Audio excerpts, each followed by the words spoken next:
Hi guys, Miss Davis here, ready for day 3 of the Anne Frank series. I'm just gonna dig right in. You guys know the drill, you know the deal, you know what's going on. So I'm gonna skip a couple of entries from where we left off yesterday to go to Sunday, July 5th in Anne's journal. Things start to pick up there, and I've got a little set of slides prepared for you guys too, so you can visualize some of the things that she's talking about as it gets going. So at some point, I'll switch off to that. So without further ado, Sunday morning, July 5th, 1942. Dear Kitty, our examination results were announced in the Jewish theater last Friday. I couldn't have hoped for better. My report was not at all bad. I have one Vix Cetus, a 5 for algebra, two sixes, and the rest were all sevens or eights. They were certainly pleased at home, although over the question of marks my parents are quite different from most. They don't care a bit whether my reports are good or bad, as long as I'm well and happy, and not too cheeky. Then the rest will come by itself. I am just the opposite. I don't want to be a bad pupil.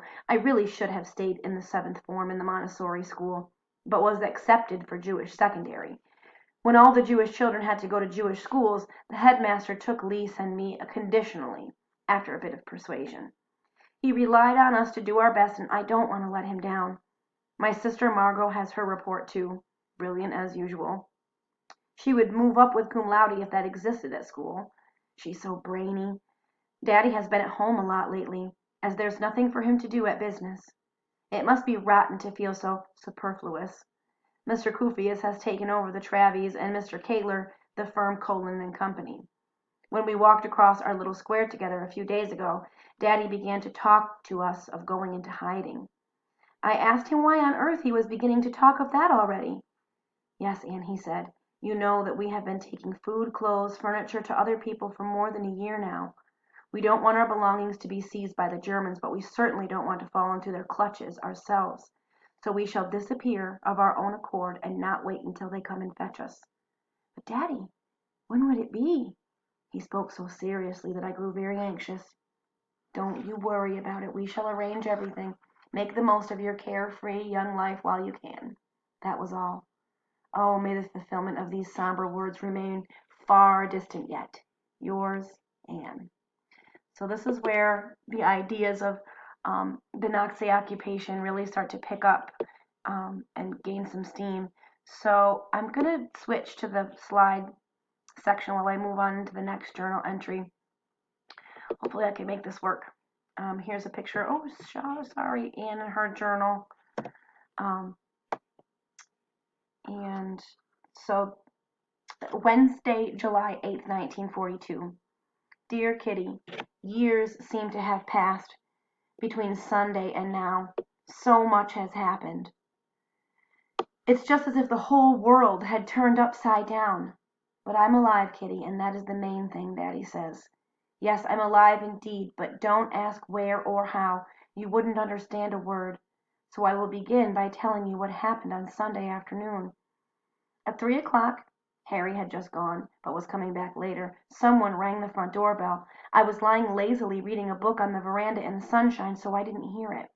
A bit later, Margot appeared at the kitchen door, looking very excited. The SS have sent a call-up notice for Daddy, she whispered. Mummy has gone to see Mr. Van Daan already. Van Daan is a friend who works with Daddy in the business. It was a great shock to me. A call-up. Everyone knows what that means. I picture concentration camps and lonely cells. Should we allow him to be doomed to this? Of course he won't go, declared Margot while we waited together.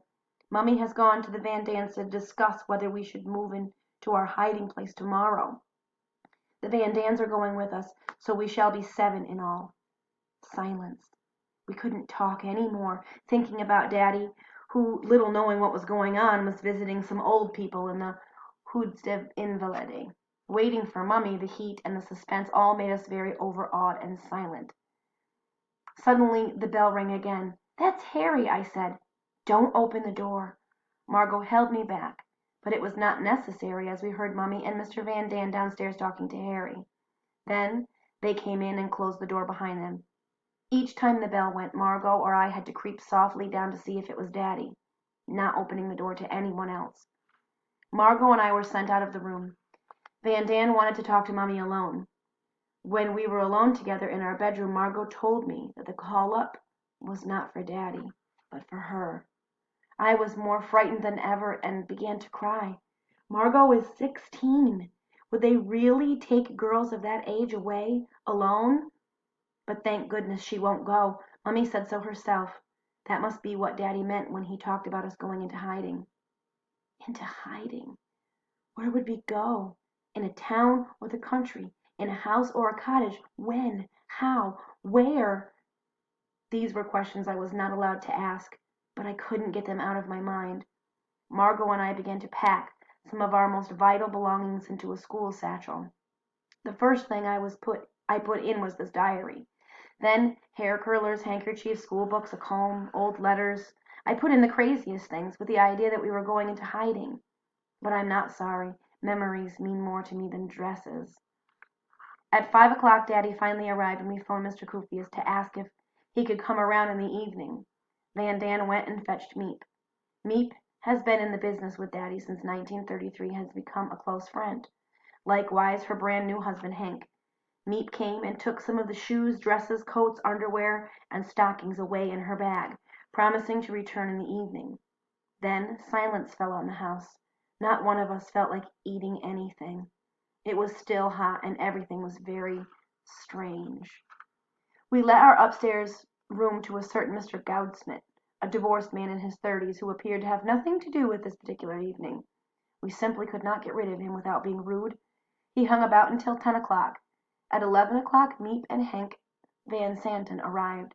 Once again, shoes, stockings, books, and underclothes disappeared into Meep's bag and Hank's deep pockets. At 11:30, they too disappeared.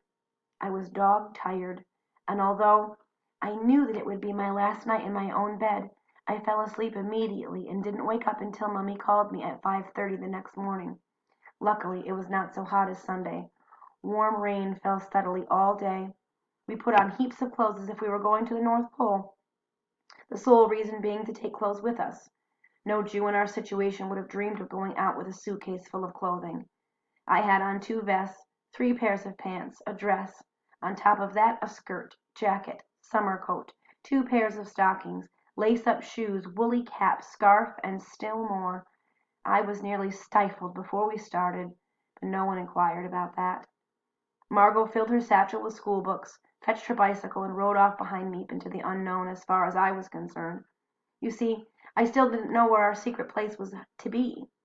At 7:30 the door closed behind us. Martha, my little cat, was the only creature to whom I said farewell. She would have a good home with the neighbors. This was all written in a letter addressed to Mr. Goudsmit. There was 1 pound of meat in the kitchen for the cat, breakfast things lying on the table, strip beds, all giving the impression that we had left helter-skelter. But we didn't care about impressions. We only wanted to get away, only escape and arrive safely, nothing else. Continued tomorrow. Yours, Anne. So things start to get kind of scary at this point, and in this next part, they go into their secret hiding place. Oops. So here's another picture. Thursday, July 9th, 1942. So, Kitty, dear Kitty. So we walked in the pouring rain, Daddy, Mummy, and I, each with a school satchel and shopping bag filled to the brim with all kinds of things thrown together. We got sympathetic looks from people on their way to work. You could see by their faces how sorry they were they couldn't offer us a lift. The gaudy yellow star spoke for itself. Only when we were on the road did Mummy and Daddy begin to tell me bits and pieces about the plan. For months, as many of our goods and chattels and necessities of life as possible had been sent away, and they were sufficiently ready for us to have gone into hiding of our own accord on July 16th. The plan had to be speeded up 10 days because of the call-up, so our quarters would not be so well organized, but we had to make the best of it. The hiding place itself would be in the building where Daddy has his office. It will be hard for outsiders to understand, but I shall explain that later on. Daddy didn't have many people working for him. Mr. Kraler, Kufius, Meep, and Eli Wasson, a 23-year-old typist who all knew of our arrival. Mr. Wasson, Ellie's father, and 2 boys worked in the warehouse. They had not been told. I will describe the building. There is a large warehouse on the ground floor which is used as a store. The front door to the house is next to the warehouse door. Let me move myself here. Sorry, guys. So you can see. And this drawing is also inside the book. I will describe the building. There's a large warehouse on the ground floor which is to be used as a store. The front door to the house is next to the warehouse door, and inside the front door is a second doorway which leads to staircase A. There's another door at the top of the staircase with a frosted glass window in it which has office written in big black letters across it. That is the large main office, very big, very light, and very full. Eli, Meep, and Mr. Kufius work there in the daytime. A small dark room containing the safe, a wardrobe, and a large cupboard leads to a small, somewhat dark second office. Mr. Kraler and Mr. Van Daan used to sit there. Now it's only Mr. Kraler. One can reach Mr. Kraler's office from the passage, but only via a glass door which can be opened from the inside, but not easily from the outside.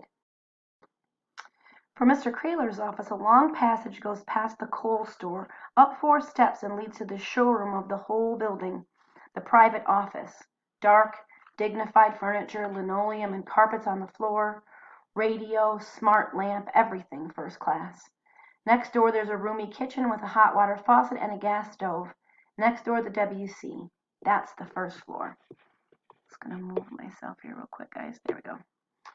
The right-hand door leads to our secret annex. No one would ever guess that there would be so many rooms hidden behind that plain gray door.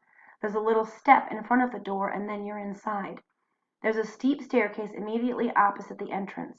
On the left, a tiny passage brings you into a room, which has become the Franks family bed/sitting room. Next door, a smaller room, study, and bedroom for 2 young ladies of the family. I have a picture for this. Let me see if I can get to it. There we go. Again, let me move myself.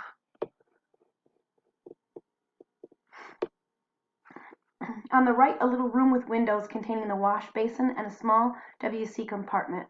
Another door leading to Margot's room and my room. If you go up the next flight of stairs and open the door, you're simply amazed that there could be such a big, light room in such an old house by the canal. There's a gas stove in this room, thanks to the fact that it was used as a lavatory and a sink. This is now the kitchen for the Van Daan couple, besides being general, living room, dining room, and scullery. A tiny little corridor room will become Peter Van Daan's apartment. Then, just as the lower bit landing, there is a large attic. So, there you are. I've introduced you to our whole beautiful secret annex. Yours, Anne.